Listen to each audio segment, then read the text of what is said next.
Ipak Yo'li bank katta tajriba va merosga ega. Biz 35 yildan beri bank xizmatlarini har bir inson uchun yaqinlashtirmoqdamiz. Xalqaro pul o'tkazmalari, kredit mahsulotlari va odamlarning kundalik hayotini o'zgartirgan ilk kartalar. Bugun bank yangi darajaga, yangi maqsadlarga va yangi marralarga yo'l olmoqda. Va bu maqsadlar tobora ulkanlashib bormoqda. Bu esa shuni anglatadiki, O'zbekistonning ambitsiyalariga mos kelish uchun brendimiz ham o'sishi kerak. Biz o'tmishdan voz kechmayapmiz, balki uni kuchaytirmoqdamiz. Bankning dinamik xarakteri endi har tomonlama namoyon.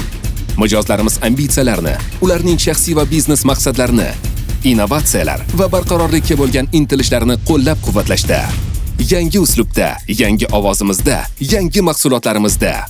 Yangi brend bankning nafaqat mahalliy iqtisodiyotni kuchaytira oladigan, balki xalqaro moliyaviy olamda o'z roliga ega bo'ladigan institut mavqeini kuchaytirib beradi. Biz yanada kattaroq o'zgarishlar, kattaroq vazifalar va kattaroq g'alabalar arafasida turibmiz. Ipak Yo'li bank katta maqsadlar sari.